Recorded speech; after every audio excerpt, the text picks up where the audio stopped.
Hello and welcome to the evening news for today, Wednesday, September 17, 2014. I'm Avinash Ramzan. Thanks for joining us. In the headlines, government will not call snap elections before debate on no confidence motion. 4 injured in West Demerara collision.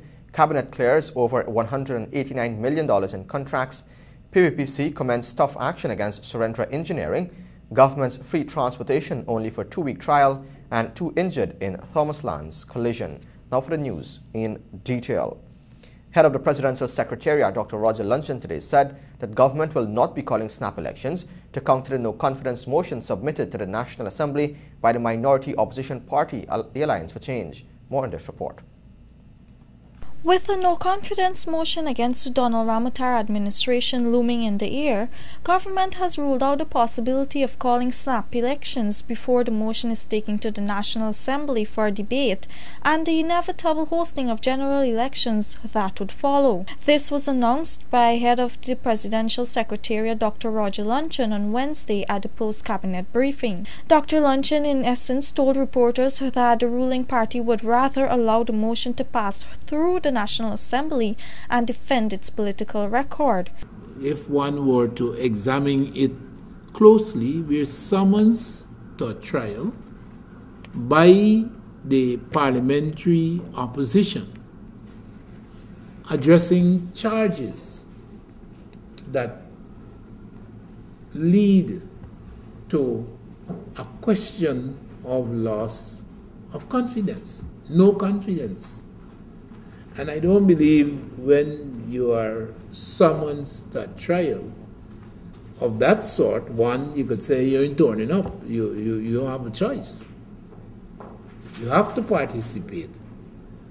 And we will be there to defend the track record of this administration in Parliament and in the rest of Guyana, regionally and internationally. We would be. About a month ago, the AFC had filed a no-confidence motion against government. The motion is set to be debated in the National Assembly when it comes out of recess. Meanwhile, the Cabinet Secretary pointed out that it is not logical to host both local government elections and general and regional elections at the same time. On this note, Dr. Luncheon referred to the ultimatum letter sent by opposition leader David Granger to President Ramotar. He noted that Granger is yet to respond to clarifications the President is seeking on the contents of the letter. Mr. Granger has not, as yet, put pen to paper and attempted a response to the President's request. But Cabinet did note efforts in the media, displayed prominently in the media and in our communities, of a character that seemed to suggest APNU intends to have their cake and eat it. That on the face, both local government elections, they're the champions, and they are party with AFC in a no-confidence motion. On Tuesday last, Granger wrote President Ramotar giving him an ultimatum to set a date for the local government elections before September 15, threatening to organize both local and international actions. Reporting for the evening news, Vanu Manikjan. 2 men are nursing injuries following a 2-vehicle collision along Thomas Road in Georgetown at about 12 hours 30 today. The names of the men were not immediately available, but this newscast understands that the driver of the Silver Bluebird motorcar is the son of Director of Sport Neil Kumar. The other car, an AT192, was attached to the Kitty Cabs taxi service. The driver of the taxi was taken to a private institution to seek medical attention. As a result of the impact, one of the cars ended up in a nearby trench. Cabinet Secretary Dr. Roger Luncheon says the free public transportation offered to residents living in villages on the outskirts of Georgetown is set for a 2-week trial before a more definite decision is made on its continuation. More from Alexis Rodney. The service was officially launched on Monday by Minister of Public Works and Transportation Robson Ben, who told reporters present that government was seeking to ease the financial exploitation faced by commuters. He had explained that commuters had been raising concerns over the exploitation, particularly over the alleged demand for an increase of fares by minibus operators after hours. According to Dr. Luncheon, minibus operators and owners have thrown down the gauntlet to the government. Unilaterally, they have introduced fare increases in Georgetown. Those fare increases have been rejected out of hand by the Ministry of Tourism, Industry and Commerce, and commuters have been urged not to pay the increases. Luncheon said that bilateral engagements have been held with the organization representing the interest of minibus operators. He said Cabinet, in discussing the next move, has agreed that over the next 2 weeks, continued discussions with representatives of owners will be conducted so that Cabinet could decide on the continuation of the program. In essence, would the provision of free transportation continue after Cabinet would have considered the compiled reports of 2 weeks of operations of this initiative? In an effort to alleviate financial exploitation of East Coast, West Coast, East Bank and West Bank Demerara commuters using public transportation, government, through the Public Works and Communication Ministry on Monday, introduced a fleet of 10 44-seater buses to transport residents free of cost. While the move is not intended to stifle the livelihood of minibus operators applying to these areas, Public Works Minister Robson Ben said government had become weary of the complaints leveled against these operators by commuters. For the Evening News, Alexis Rodney. An afternoon collision on the east bank of Essequibo has left a horse cart operator and 3 policemen injured. The accident occurred at about 16 hours on Tuesday at Fisher Dam Zealot Public Road on the east bank of Essequibo. The Evening News understands that the horse cart operator, Delon Lawrence, suffered the most serious injury with a broken limb, while the police officers involved sustained minor injuries. According to information reaching this newscast, Lawrence, aged 27, of the Kendron West Coast Demerara, was operating his cart heading east along the public road in the vicinity of Zealot. He was behind a minibus which made a sudden stop on the road, causing him to swerve suddenly in an effort to avoid colliding with the bus. This maneuver caused the operator to drift into the opposite lane, resulting in him colliding head-on with a prison van that was heading to Pericastelling. Witnesses claimed that the van was reportedly speeding in an effort to catch the ferry to transport prisoners back to the Mazaroni's prison after their court sessions. There were 3 other officers in the van, 2 in front and 1 at the back. However, none of them were seriously injured. If you have a news tip or news story, like our team to follow, message or WhatsApp us on telephone numbers 680-9630, 600-3117 or 617-2867. You can also call the office on telephone numbers 231-0382, 226-2102, 223-7230 or 223-7231. More news still ahead. Stay tuned. This is the Evening News.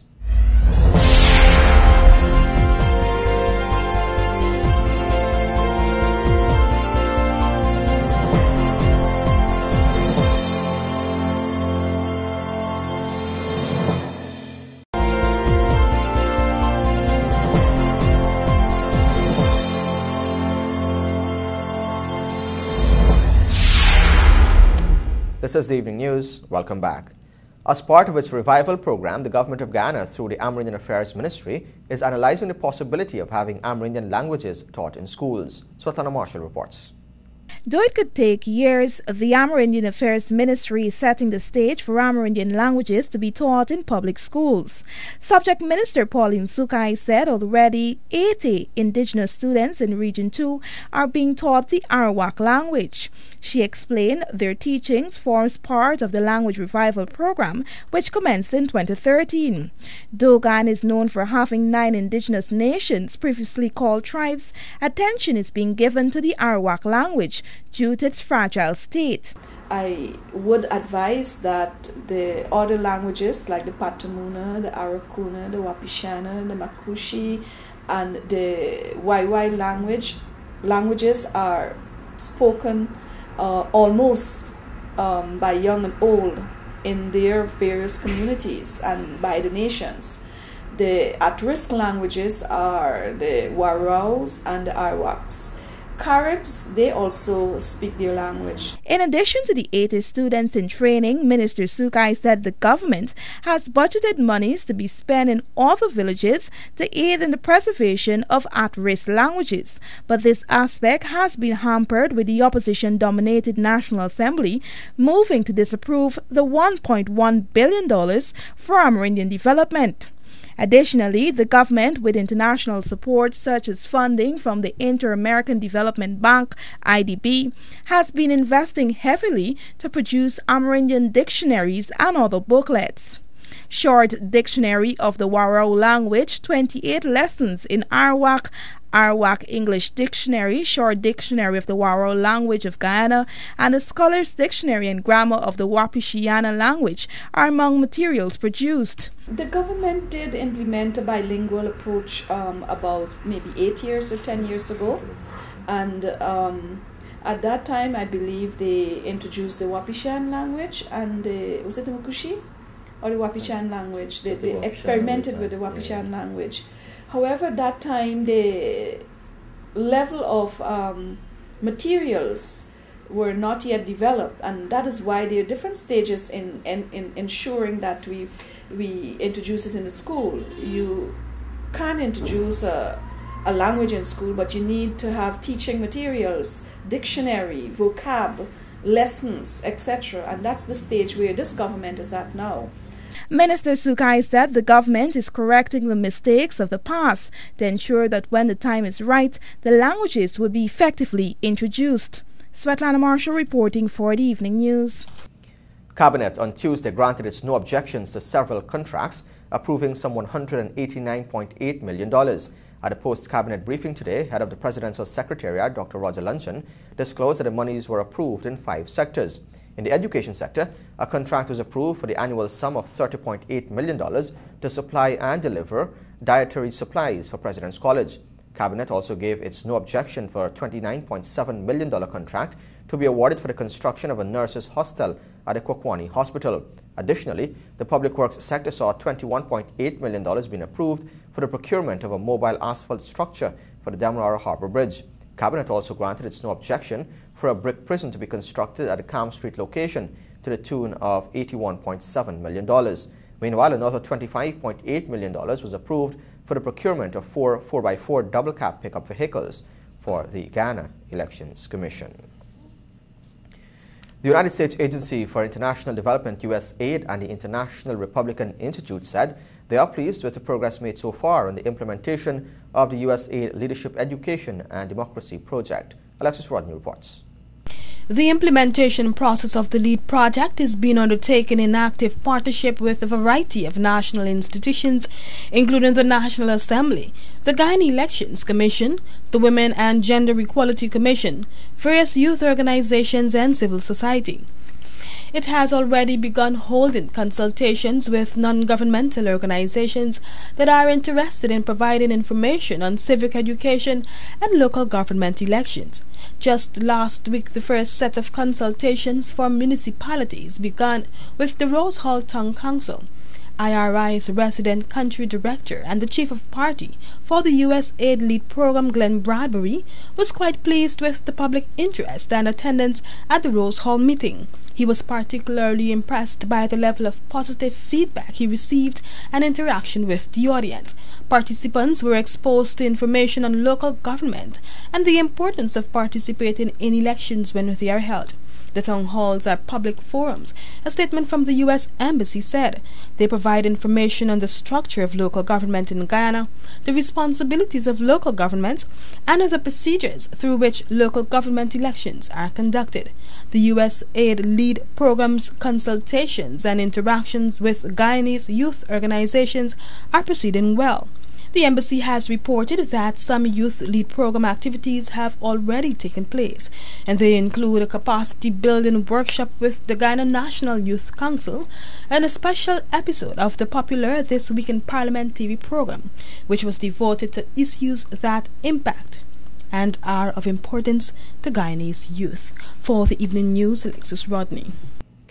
The Clerical and Commercial Workers Union and Courts Guyana Inc. renewed their contract today regarding the union's representation of courts employees. More in this report. The Memorandum of Understanding between the two parties has been ongoing since 2001. A new agreement was reached for the period 2014 to 2015 with minimal changes. The contract was signed and handed over to CCW President Sherwood Clark and Courts Human Resources Director Michael Carter.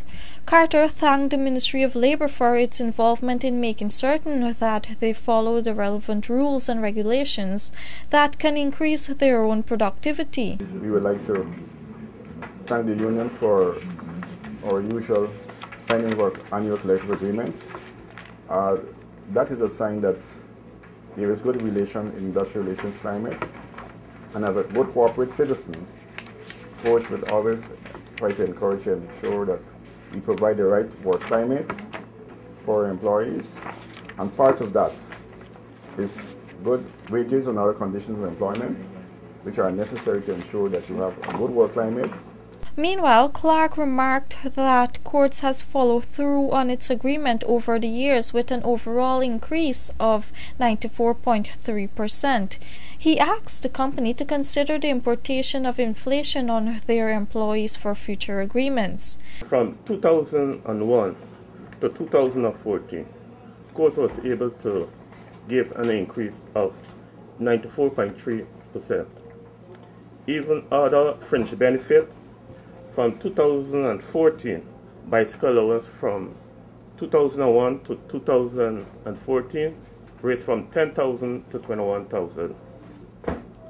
Meals allowance package, and if you know how Courts meal allowance package structure is additional. One news ahead. Stay tuned. This is the Evening News.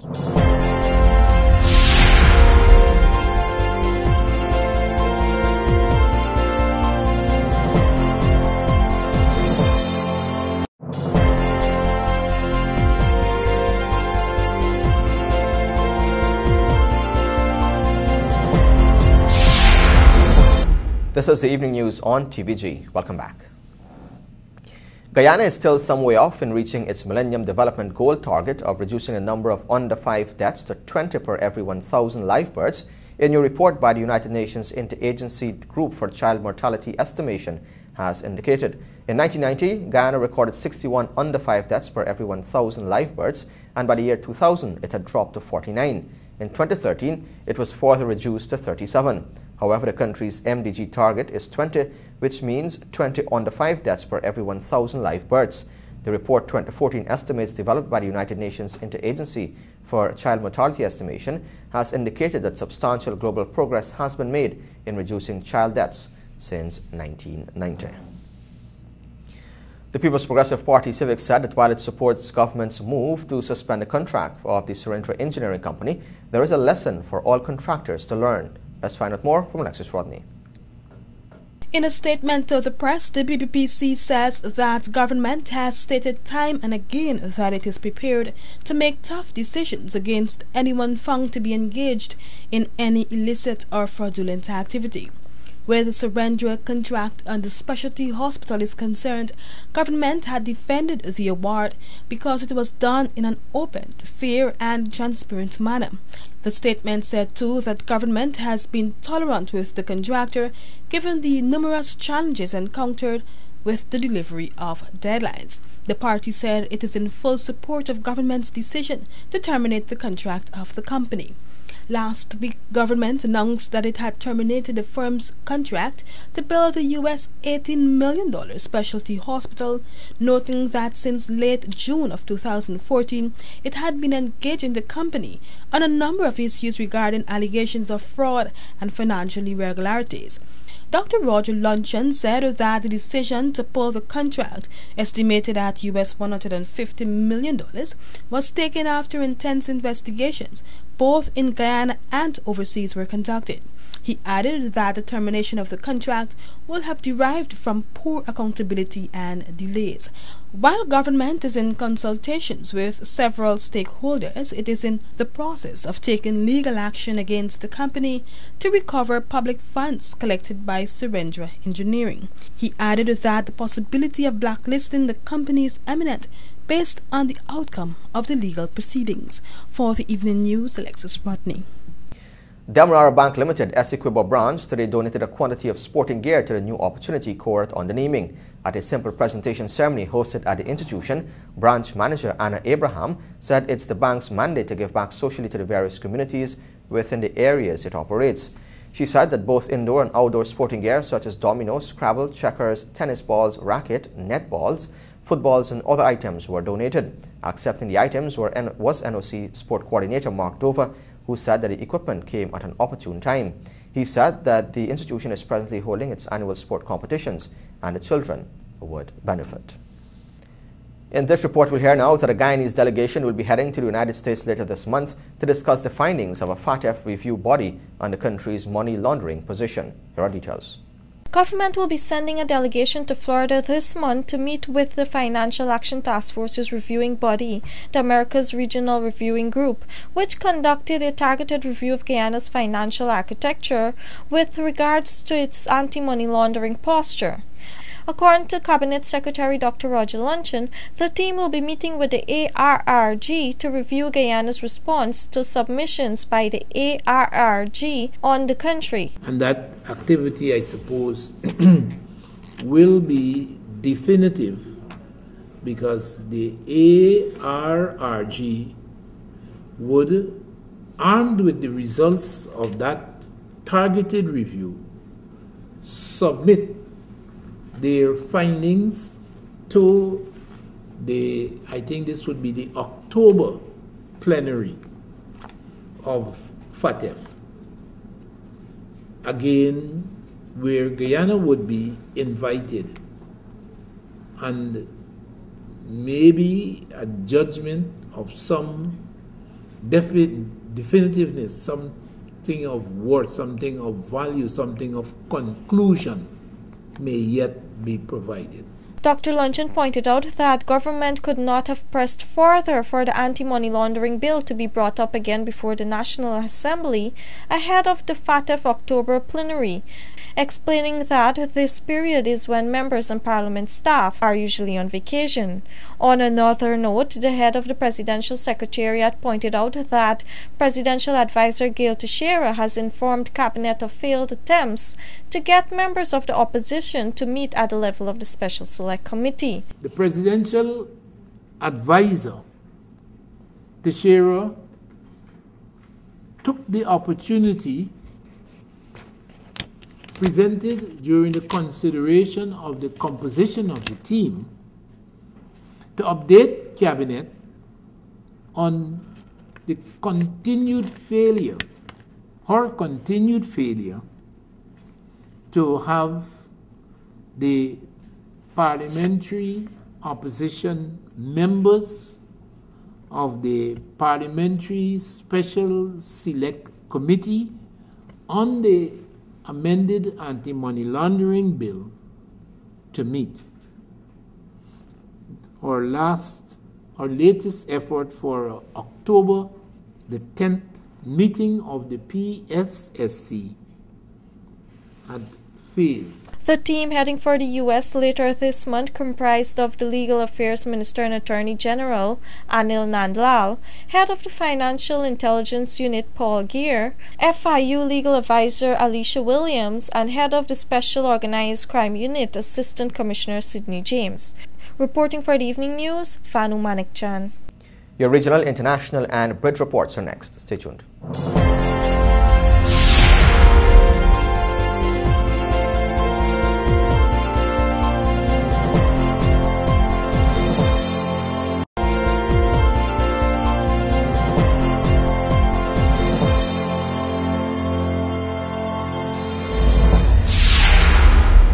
Welcome back. This is the Evening News. In the region, nearly 2 years after filing a motion of no confidence in the administration of Prime Minister Dr. Denzel Douglas, opposition legislators have filed yet another motion. The opposition grouping Team Unity has confirmed that a new motion had been filed by its leader, Timothy Harris. It follows a similar motion filed in December 2012 by opposition leader Mark Brantley and yet to be debated in the Parliament. Opposition legislators since December 11, 2012 submitted a motion of no confidence to the Speaker Curtis Martin for inclusion on the order paper. The legislators, including the former Deputy Prime Minister Sam Condor, filed a motion in the court in a bid to force the Parliament to debate the motion. In February, both the government and the opposition claimed a victory after a High Court judge delivered a 70-page ruling in the latest twist to the motion of no confidence. The High Court ruled that the original motion filed by the opposition legislator will be allowed to continue against Martin. Internationally, as the Ebola outbreak continues to spiral out of control, with the numbers of cases rising faster than the ability to contain them, some scientists are concerned that the virus could mutate to becoming an airborne disease, greatly increasing its potential for contagion. More than 2,500 people in West Africa have died from the virus in recent months, with over 5,000 cases recorded, making the current outbreak the worst since the disease was discovered in 1976, with more cases than all previous outbreaks combined. Just when we thought the outlook couldn't get much bleaker, a leading American scientist has revealed that some virologists fear that what we have seen so far may be just the beginning of a far greater threat. Michael Osterholm, the director of Center of Infectious Disease Research and Policy at the University of Minnesota, disclosed that those experts are reluctant to discuss their concerns publicly for fear of creating panic. You're watching the Evening News. We now take a look at your bridge reports. The Damara Harbour Bridge is expected to be closed from 13 hours 30 on Thursday, September 18 for a period of 1.5 hours, and the Berbice River Bridge is expected to be closed from 12 hours 35 on Thursday, September 18 for a period of 1.5 hours. Join us after the break for sports, sponsored by MacWop. This is the Evening News.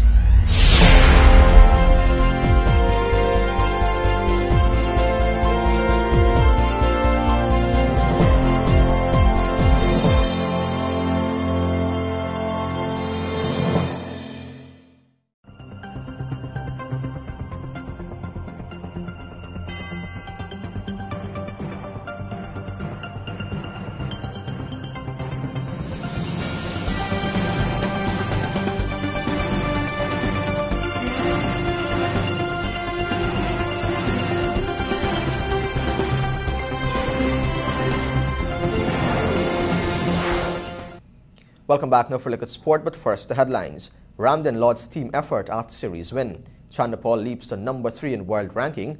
PBPC congratulates Leon Johnson on test debut, and Hornets defeat UG in rugby final. Of course, this podcast comes to the kind compliments of MacWarp. Every day presents a few more challenges. Keeping your business running shouldn't be one of them. That's why we work every day towards ensuring your overall satisfaction. With over 100 skilled technicians and engineers equipped with the tools and skills to help you do more. With the largest parts inventory in Guyana, over 10,000 line items readily available. Driven by your success is not just a set of words to us. It is a code by which we live.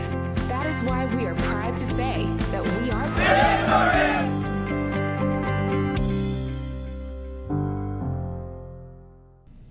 Welcome back. Now for the details, we start off with some cricket news. The veteran West Indies batsman Shivnarine Chandapal has returned to the top 3 of the ICC ranking for test batsmen following his performance against Bangladesh in the second test in St. Lucia, which finished on Tuesday. Details in this report.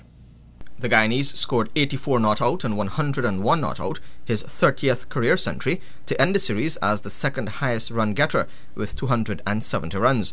As a result, he jumped 2 places and has leapfrogged David Warner of Australia and Angelo Matthews of Sri Lanka into 3rd position. The batting table is headed by Kumar Sangakkara of Sri Lanka, who leads South Africa's A.B. de Villiers by 27 rating points. During the series, Chanderpaul became the second batsman with a minimum qualification of 3 innings and 200-plus runs to remain unbeaten in a Test series. He scored 270 runs from 3 innings without being dismissed. Chanderpaul's batting average against Bangladesh is now 145.9, which is the highest for any batsman with at least 10 innings against a single country. Since 2012, the left-hander's batting average against Bangladesh is a mammoth 624, with innings of 201 not out, 150 not out, 85 not out, 84 not out, and 101 not out. Chanderpaul also became the 11th batsman to score 30 Test hundreds. Among left-handed batsmen, only 2 others have more centuries, Kumar Sangakkara with 37 and Brian Lara with 34. The former captain, who has played a West Indian record of 158 Test matches, moved to 11,684 career runs, just 269 runs away from eclipsing Lara's West Indian record of 11,953. Meanwhile, West Indies skipper Dinesh Ramdin has lauded his players for a total team effort that resulted in a clean sweep of the 2-match Test series against Bangladesh. Ramdin spoke to the media after the final test on Tuesday. West Indies won both Test matches comfortably, the first one by 10 wickets and the second, which incidentally was the Caribbean side's 500th match, by a massive 296 runs with a day to spare. After dismissing the Bangladesh batsmen cheaply twice in the 2 matches, Ramdin laid his hands on what may have made the tourists' batsmen so vulnerable. I think the balls are shaping away from them. They go hard at the ball. A lot of slip catching was done in this match. And Kemar Rochi bowled fantastically well. I think at one point they were looking for the ball going away and he tried to get the ball to come back off them, especially the keeper and the captain. You know, the last game we had some catches on down slip and he tried to bring back the ball at him. I think our plans will work well for us and hopefully going forward we can plan like that again. Ramdin also shared his thoughts on winning a Test series for the first time since taking over the reins of captaincy earlier this year from Darren Sammy. Yeah, it's a good feeling always to go over there and win cricket matches for your country and for your team. It was an all-round team effort. The innings by Shiv Chanderpaul, second innings, Craig Brathwaite, Young Johnson coming in for his first Test match, he batted really well. Kemar Roach, first innings, he bowled exceptionally well, and Suleiman Ben, he put up his hand in the second innings and he bowled long overs. He got the result that he wanted. The skipper added that the series victory against Bangladesh was good preparation for the West Indies as they embark on a bigger challenge of facing hosts India next month. Yeah, playing in India is always tough. You have some players who have to come in as well. Chris Gill is not here, but I've said that the bowlers have been bowling well. It's going to be challenging. I think today outing, being out there for a long period of time, give us our bowlers some hard work going forward into that series, so they know what is hard work going for a session and a half without getting a wicket, and that's going to take a toll on the body when we get there, but it's good mental preparation as well. While in India, the West Indies will play 5 ODIs, a T20 international and 3 Test matches. The Pepsi Hornets played a tough brand of rugby to come from behind and win the 10th championship on Sunday at the National Park Rugby Field. Tristan Joseph witnessed the final and filed this report. The Pepsi Hornets showed grit and determination as they held their nerves to come from behind to defeat the University of Guyana 34-28 in the final of the 10s rugby tournament. UG was in full groove in the first half, making plays as they romped their way to a 21-12 first half start with Ryan Day, O.C. McKenzie and Lance Adonis scoring a try each, while Adonis converted 3 conversions to give UG the first half lead.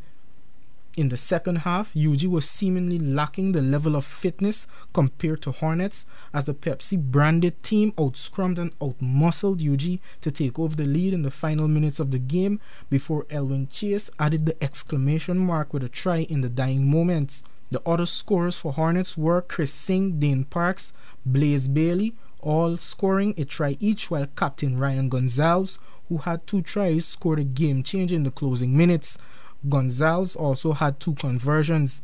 The next rugby tournament will be the Bank Sevens, slated for this Sunday at the National Park. And finally, the People's Progressive Party Civic has offered congratulations to West Indies' newest Test player, Leon Johnson.